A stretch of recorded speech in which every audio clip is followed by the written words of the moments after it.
অর্থ আত্মসাতের অভিযোগে গ্রেপ্তার হওয়া বাবাকে নিয়ে মুখ খুললেন পূজা চেরি। দাবি করেন এসবের সাথে তার কোনো সংশ্লিষ্টতা নেই। চলচ্চিত্রের সংকট সম্ভাবনা নিয়ে পরিচালক সমিতির সেমিনার। সিনেমার প্রতি আলমগীর ববিতাদের অনীহা কেন, প্রশ্ন তরুণ নির্মাতার। শুধু হিরো হিরোইন থাকবে, বাবা মা থাকবে না, দাদাদের থাকবে না আমাদের সিনেমায়? কোথায় তারা? কোনো সিনিয়র আর্টিস্টরা কাজ করতে চাচ্ছেন না। দর্শক, আপনাদের সবাইকে আমন্ত্রণ জানাচ্ছি Walker footwear presence showbiz and style 24 এর আজকের আয়োজনে। দেশ বিদেশের বিনোদনের নানা খবর নিয়ে সাথে আছি আমি শরীফুল হক। অবশেষে অর্থ আত্মসাতের অভিযোগে গ্রেপ্তার হওয়া বাবাকে নিয়ে মুখ খুলেছেন চিত্রনায়িকা পূজা চেরি। ফেসবুক পেজে দেয়া এক পোস্টে নিজের অবস্থান পরিষ্কার করেন অভিনেত্রী। তিনি সেখানে বলেন, বাবা দেবপ্রসাদ রায়ের কোনো ধরনের কর্মকাণ্ডে তার সংশ্লিষ্টতা নেই। 10-12 বছর মিডিয়াতে কাজ করে নিজেই নিজের জীবনযাপনের খরচ বহন করে জানিয়ে পূজা লিখেন, বাবার কোনো ধরনের ব্যবসায়িক কার্যক্রম বা আর্থিক লেনদেনের সাথে বিন্দুমাত্র সম্পর্ক নেই তার। তিনি দাবি করেন তিনি কোনো প্রোডাকশন হাউস বা প্রযোজনা প্রতিষ্ঠানের মালিকানার সাথেও যুক্ত নন। কিন্তু পরিবারের সদস্যের এমন কর্মকাণ্ডে তিনি মানসিকভাবে কষ্টে আছেন। মামলাটির তদন্ত চলমান রয়েছে জানিয়ে নায়িকা বলেন, বিষয়টি বিজ্ঞ আদালত দেখবেন এবং সিদ্ধান্ত নেবেন। তার বিশ্বাস, আইন তার নিজস্ব গতিতে চলবে এবং সত্য উদ্ঘাটিত হবে। দীর্ঘ স্ট্যাটাসের শেষে স্পর্শকাতর সময়ে তাকে বা তার কাজকে এই ঘটনার সাথে না জড়ানোর অনুরোধ করেন পূজা চেরি। পাশে চেয়েছেন দর্শক ও শুভাকাঙ্ক্ষীদের।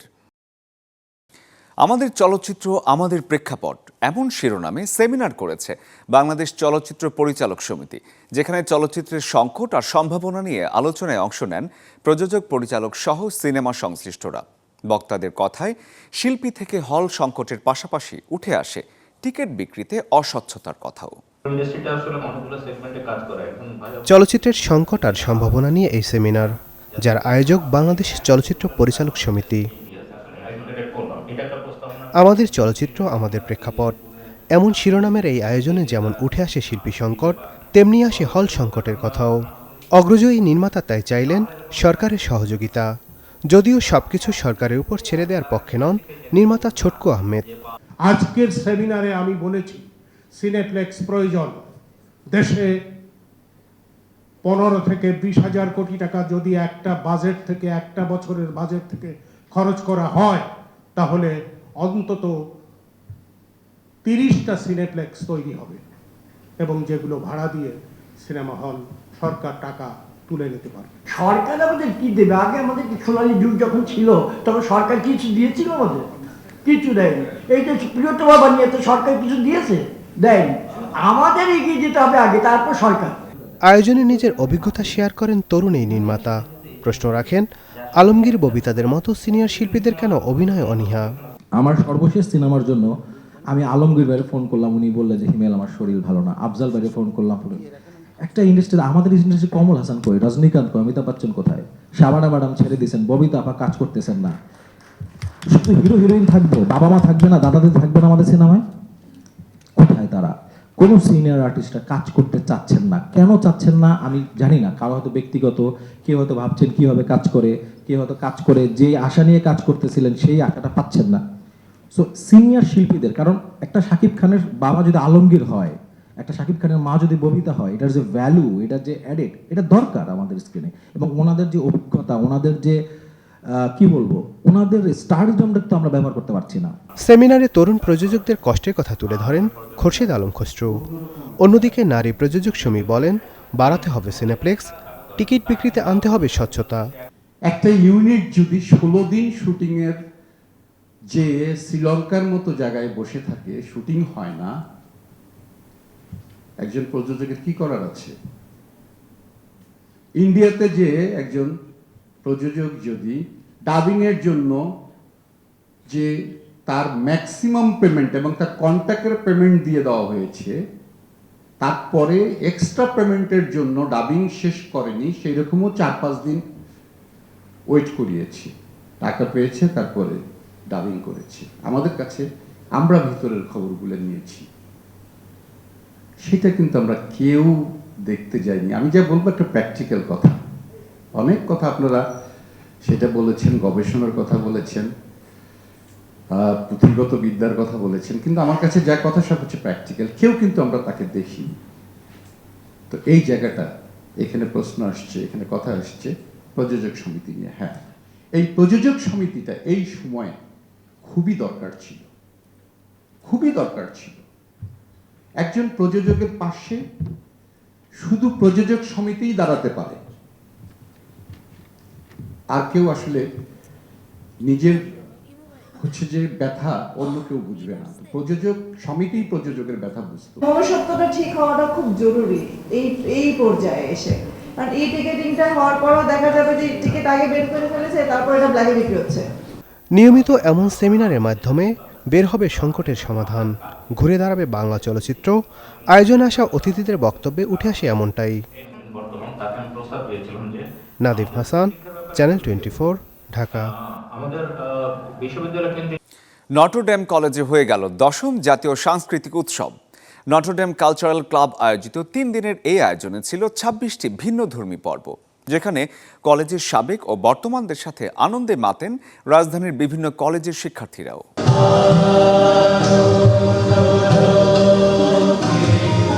3 দিনের জন্য যেন বদলে গিয়েছিল ঢাকায় নটরডেম কলেজের ক্যাম্পাস। গান, নাচ, নাটক সব মিলিয়ে জমে উঠেছিল নটরডেম জাতীয় কালচারাল ফেস্টিভ্যাল 2026।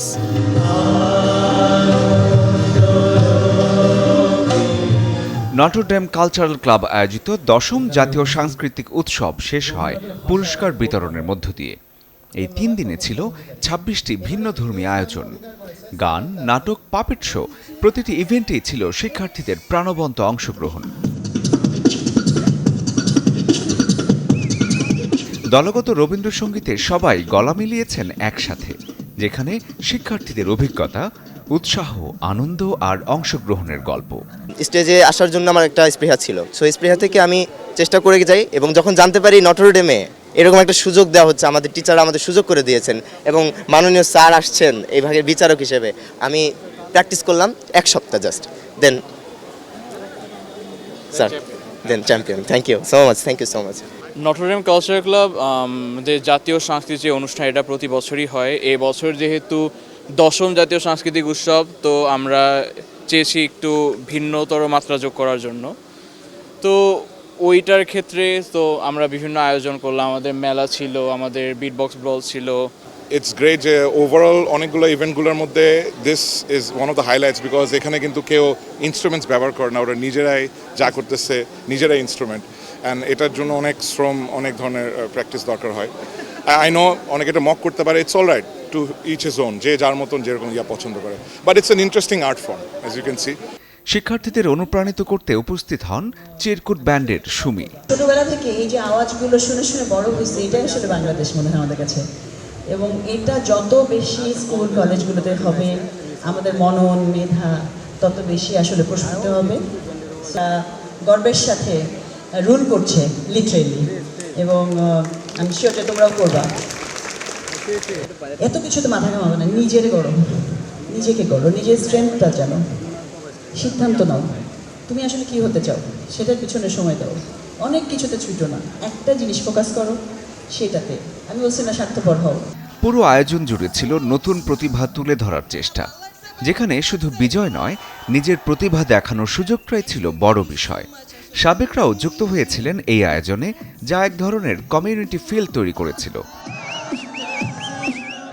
এমন আয়োজন শুধু বিনোদন নয়, তরুণদের মধ্যে আত্মবিশ্বাস, সৃজনশীলতা আর সংস্কৃতির সাথে সংযোগ তৈরি করে। 3 দিনের এই আয়োজনে মিডিয়া পার্টনার ছিল চ্যানেল 24। আমি একটা মজার জিনিস নোটিস করছি, before any of the guys আমার মনে হয় ওইদিকে মেয়েরা জাজ করা শুরু করছে। শরীফুল হক, চ্যানেল 24, ঢাকা। জাজেস দ্রুত, I want to see if they জাজ দ্য রাইট জাজমেন্ট। 2025 সালের নাটক, চলচ্চিত্র আর সঙ্গীতের সেরাদের হাতে তুলে দেওয়া হয়েছে মেরিল প্রথম আলো পুরস্কার। ছুটির দিনের সন্ধ্যায় জমকালো এক আয়োজনে অনুষ্ঠিত হয়েছে এর 27তম আসর। বর্ণিল যে আয়োজনে উপস্থিত ছিলেন শিল্পী, নির্মাতা সহ বিনোদন অঙ্গনের মানুষেরা। রাজধানীর চিনমৈত্রী আন্তর্জাতিক সম্মেলন কেন্দ্রে আয়োজিত এবারের আসরে মোট 22টি ক্যাটাগরিতে 24 জন পেয়েছেন পুরস্কার।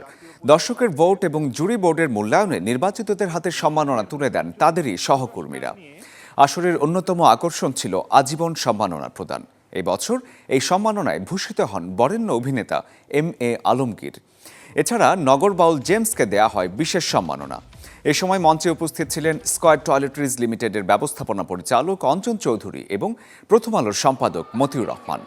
আয়োজনে পুরস্কার প্রদানের পাশাপাশি ছিল সাংস্কৃতিক পর্ব, যেখানে পারফর্ম করেন জনপ্রিয় শিল্পী এবং তারকারা। দর্শক, এবারে 1 মিনিটে জেনে নেব দেশ বিদেশের বিনোদনের আরও কিছু খবর।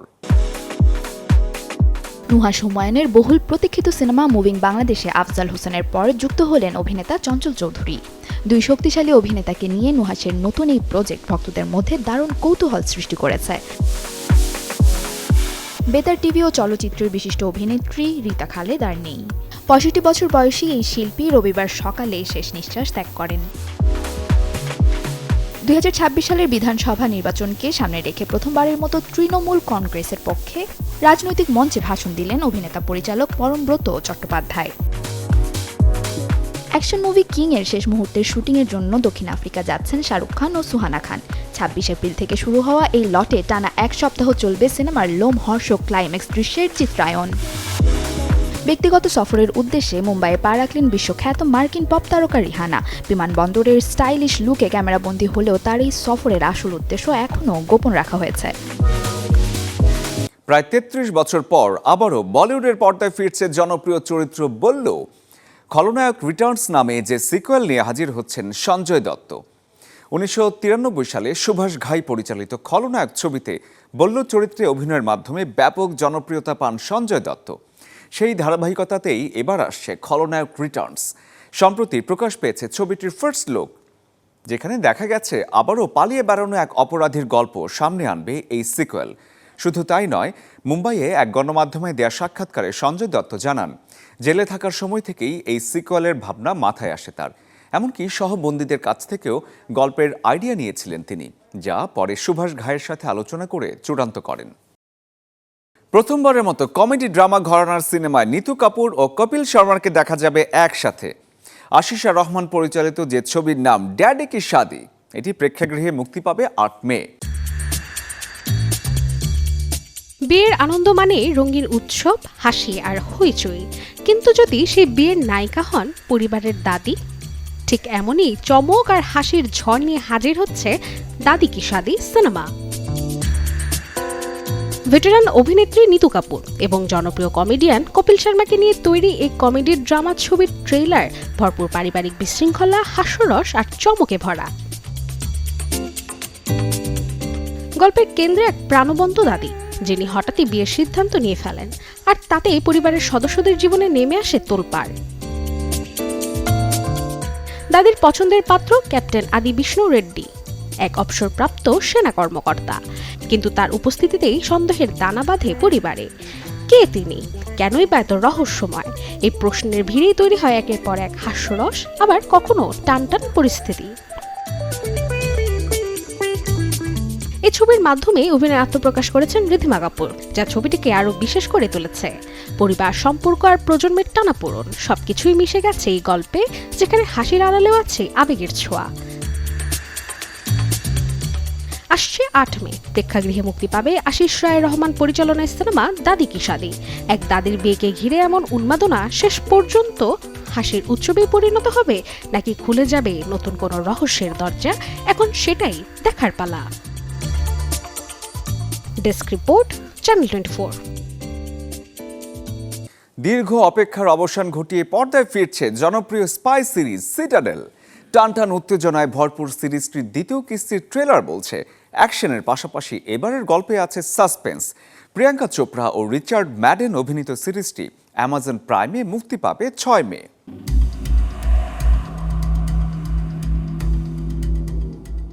গোপন মিশন, রহস্যময় ষড়যন্ত্র আর জীবন বাজি রেখে লড়াই, সব মিলিয়ে আরও একবার দর্শকদের রোমাঞ্চের চূড়ায় পৌঁছে দিতে প্রস্তুত সিটাডেল সিজন 2। দীর্ঘ 3 বছরের বিরতি কাটিয়ে অবশেষে বড় পরিসরে পর্দায় ফিরছে এই গ্লোবাল স্পাই থ্রিলার।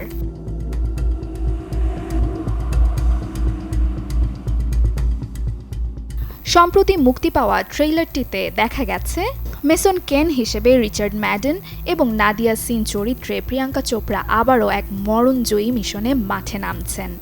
ধ্বংস হয়ে যাওয়া গোয়েন্দা সংস্থা সিটাডেলের এই সাবেক এজেন্টের সাথে বরাবরের মতোই দক্ষ অভিভাবক বার্নার্ড অলিরকের ভূমিকায় থাকছেন বর্ষিয়ান অভিনেতা স্ট্যানলি টুচি।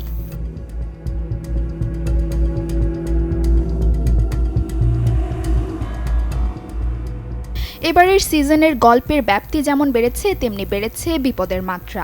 ক্ষমতাশালী এবং রহস্যময় সিন্ডিকেট ম্যান্টিকোর যখন বিশ্বজুড়ে তাদের জাল বিস্তার করছে, ঠিক তখনই সিটাডেলের এই ত্রয়ীকে আবারও একত্রিত হতে হয়। তবে এবারের লড়াইটা শুধু বাইরের শত্রুর বিরুদ্ধে নয়, বরং ভেতরে ঘাপটি মেরে থাকা বিশ্বাসঘাতকদের বিরুদ্ধেও।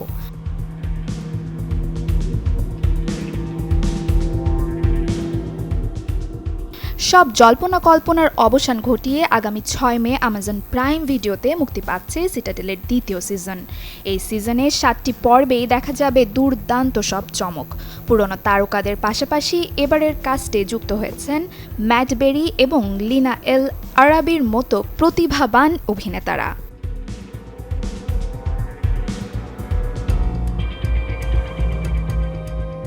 Desk report, channel 24। দর্শক, আমরা এতক্ষণ ছিলাম বিনোদনের নানা খবরে। এবারে জীবনযাপনের গল্প বলবো আপনাদের, দেখব লাইফস্টাইলের কিছু আপডেট। মডেস্ট ফ্যাশনের নানা পোশাক গায়ে জড়িয়ে র্যাম্পের মঞ্চে হাঁটলেন মডেলরা, যেখানে নারীদের পরনে ছিল হিজাব, বোরকা, আবায়া, স্টার্ক সহ নানা পোশাক। নন হিজাবিদের জন্য উপস্থাপন করা হয় নান্দনিক ডিজাইনের পোশাক। গতকাল বিকেলে রাজধানীর উত্তরায় সেন্ট্রাল পয়েন্টে হয়েছে জমকালো এই ফ্যাশন শো।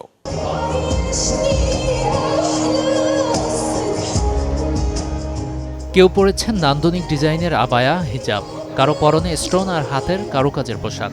ভিন্ন ডিজাইনে মডেলদের পরনের এসব পোশাক মুগ্ধ করেছে দর্শকদের। রাজধানীর উত্তরা সেন্ট্রাল পয়েন্ট শপিং মলে হয়ে গেল মডেস্ট ফিউশনের এক ramp show. Purity by Nusrat চৌধুরীর আয়োজনে আবায়া, কারচুপি, হিজাব, শ্রাক্সের মতো পোশাক পরে মঞ্চে হাঁটেন মডেলরা। মডেস্ট ফিউশনের পোশাক উপস্থাপনের ভিন্ন এই আয়োজনে উপস্থিত ছিলেন মডেল, ইনফ্লুয়েন্সার, ব্র্যান্ড প্রমোটার সহ ফ্যাশন অঙ্গনের মানুষেরা। একটা মেয়ে যাতে বুঝে যে না, নিজেকে কভার করেও সুন্দর করে নিজেকে প্রেজেন্ট করে মডেস্ট ওয়েতে স্টাইলভাবে নিজেকে প্রেজেন্ট করতে পারে। So that's the motto. So আমরা চাই ইন্সপায়ার করতে আরও 10 জন মানুষকে, যারা এটা ফিল করবে যে মডেস্ট ওয়েতেও নিজেকে অনেক বেশি এলিগেন্টভাবে প্রেজেন্ট করা যায়।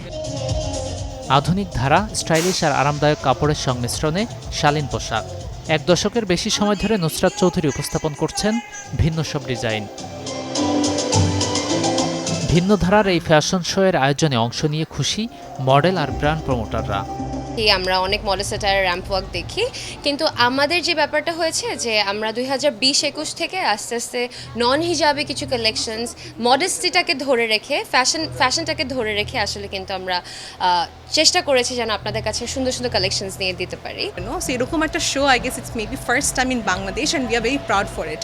এত সুন্দর করে মানে কভার করে মডেস্ট ড্রেস, হিজাবি হোক নন হিজাবি হোক, সবার জন্য খুব সুন্দর করে ডিজাইন করা হয়েছে।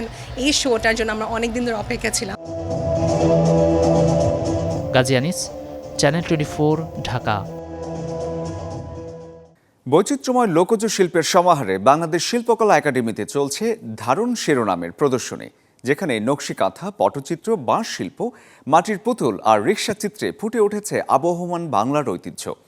18 দিনের এই আয়োজন চলবে 30 এপ্রিল পর্যন্ত।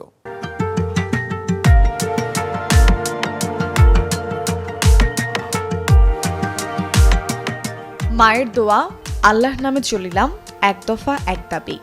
রিক্সা চিত্রে ফুটে উঠেছে এমনই জীবন্ত সব পঙ্ক্তি। শুধু রিক্সা চিত্রই নয়, ধারণ শিরোনামের এই প্রদর্শনীতে একসাথে তুলে ধরা হয়েছে বাংলাদেশের 5টি ভিন্ন ধারার লোকজ শিল্প। বাংলাদেশ শিল্পকলা একাডেমির গ্যালারিতে আয়োজিত এই প্রদর্শনীতে স্থান পেয়েছে নকশি কাঁথা, বাঁশ শিল্প, পটচিত্র, মাটির পুতুল আর রিক্সা চিত্র। প্রতিটি শিল্পকর্মে ফুটে উঠেছে আবহমান বাংলার গল্প, ঐতিহ্য আর জীবনচিত্র। 13 এপ্রিল শুরু হওয়া এই আয়োজনটি চলবে আগামী 30 এপ্রিল পর্যন্ত। স্থানীয় শিল্পচর্চাকে লালন করার পাশাপাশি বৈশ্বিক শিল্প মঞ্চে বাংলাদেশের স্বতন্ত্র অবস্থান তুলে ধরাই এই প্রদর্শনীর মূল উদ্দেশ্য। নতুন প্রজন্মের দর্শকদের সামনে তুলে ধরা হচ্ছে পুরনো দিনের কৃষ্টি আর সংস্কৃতির নানা অনুষঙ্গ। সবগুলো শিল্পকর্মে খুব সুন্দর, ভীষণ সুন্দর। তবে ট্যাপা পুতুল আমার যেহেতু খুব পছন্দ, ওইটা বেশি ভালো লেগেছে। আমি মাত্র বাঁশ শিল্পের অংশে ছিলাম অ্যান্ড ওইটা একদম সাররিয়েল লাগতেছিল, যে আকাশে উঠছে অ্যান্ড সব কিছু অনেক সুন্দর। পুরনো এই জিনিসগুলো দেখতে অনেক ভালো লেগেছে। আর এটা হচ্ছে আমাদের বাংলার ঐতিহ্য আর সংস্কৃতি তুলে ধরেছে আবার নতুন করে, এই জন্য আরও বেশি ভালো লেগেছে। জীবন, স্মৃতি আর কল্পনার মেলবন্ধনে শিল্পীদের হাতে গড়ে উঠেছে এই নান্দনিক প্রকাশভঙ্গি। ধারণ শুধু ঐতিহ্য সংরক্ষণের প্রয়াসই নয়, এটি সেই ঐতিহ্যকে বিস্তৃত করার এক গুরুত্বপূর্ণ মাধ্যমও। মুর্ছন ঐশী, চ্যানেল 24, ঢাকা। একসাথে 15টি নতুন মডেলের ফ্রিজ উন্মোচন করল রেফ্রিজারেটর ব্র্যান্ড ওয়ালটন। আধুনিক জীবনযাপন, স্মার্ট প্রযুক্তি, বিদ্যুৎ সাশ্রয়, নান্দনিক ডিজাইন এবং আন্তর্জাতিক বাজারের সম্প্রসারণ সবকিছুর সমন্বয়ে সাজানো হয়েছে এই নতুন লাইন আপ। শনিবার বিকেলে রাজধানীর ওয়ালটন কর্পোরেট অফিসে অনুষ্ঠিত হয় ওয়ালটন মেগা লঞ্চের এই অনুষ্ঠান, যেখানে আনুষ্ঠানিকভাবে উন্মোচন করা হয় নতুন মডেলের রেফ্রিজারেটর এবং ফ্রিজার। অনুষ্ঠানে উপস্থিত ছিলেন ওয়ালটন ফ্রিজের brand ambassador Vidya Sinha Mim, chief business officer Mohammad Tahsinul Haque, research and innovation সেন্টারের প্রধান Azmal Ferdous Bappi, chief marketing officer Zoheb Ahmed সহ অনেকে। দেশীয় সুপার ব্র্যান্ড ও প্রযুক্তি জায়ান্ট ওয়ালটনের এসব নতুন মডেলের ফ্রিজগুলোর দাম নির্ধারণ করা হয়েছে 16,490 টাকা থেকে 3,50,000 টাকার মধ্যে। তীব্র গরমে হাঁসফাঁস অবস্থা চারপাশে, বিশেষ করে দুপুরের রোদে অসুস্থ হবার সম্ভাবনাটাই বেশি। এমন আবহাওয়ায় সফট ড্রিঙ্কস না খেয়ে প্রয়োজন প্রাকৃতিকভাবে শরীরকে ঠান্ডা রাখা। দেশীয় ফল আনারস এই সময় পারফেক্ট সামার ফ্রুট। গরম যেন দিন দিন বেড়েই চলেছে। রোদে বের হলেই মাথা ঝিমঝিম, ক্লান্ত শরীর, এতে জ্বর, সর্দি, কাশি হতেই পারে যে কোনো সময়। এই সময়ে একটা সহজ সমাধান হতে পারে দেশীয় ফল আনারস। গরমে শরীর ঠান্ডা রাখতে আনারসের জুড়ি নেই। এতে আছে প্রচুর পরিমাণ ভিটামিন সি, ক্যালসিয়াম আর ম্যাঙ্গানিজ, যা শরীরের রোগ প্রতিরোধ ক্ষমতা বাড়াতে সাহায্য করে। ফলটা শুধু ঠান্ডাই রাখে না, শরীরকে ভেতর থেকে হাইড্রেটেড রাখে। তাই প্রচণ্ড গরমে পানি শূন্যতায় বা দুর্বলতায় কাজ করে দ্রুত। এর প্রাকৃতিক এনজাইম শরীরের প্রদাহ কমাতে সাহায্য করে এবং শ্বাসতন্ত্রের অস্বস্তি কমায়। খাবারের পর অল্প আনারস হজম শক্তি বাড়াতেও সাহায্য করে। যারা ওজন নিয়ন্ত্রণে রাখতে চান তাদের জন্য এটা ভালো অপশন। কম ক্যালোরি কিন্তু পেট ভরা থাকে, ফলে অপ্রয়োজনীয় খাওয়ার প্রবণতা কমে আসে। ত্বকের জন্য ভালো আনারস। নিয়মিত আনারস খেলে ত্বক উজ্জ্বল হয়, ক্লান্ত ভাব কমে আসে। দাঁত ও মাড়ির সুরক্ষা থেকে শুরু করে চোখের সুস্থতা, সব ক্ষেত্রেই এর পুষ্টিগুণ কাজ করে। গরম থেকে কিছুটা স্বস্তিতে থাকতে সফট ড্রিঙ্কস না খেয়ে ট্রাই করুন আমাদের দেশীয় ফল। পুষ্টিগুণ সাথে প্রাকৃতিকভাবে ঠান্ডা শরীর, দুটোই একসাথে আছে মিষ্টি আনারসে। শরীফুল হক, চ্যানেল 24। দর্শক, এই ছিল Walker footwear presence showbiz and style 24 এর আজকের আয়োজনে। বিনোদন ও লাইফস্টাইলের সব খবর জানতে ভিজিট করুন আমাদের ফেসবুক পেজ এবং ইউটিউব চ্যানেলে। কাল ঠিক একই সময়ে আবারও দেখা হবে। সেই পর্যন্ত সবাই ভালো থাকুন, সুস্থ থাকুন আর দেখতে থাকুন চ্যানেল 24।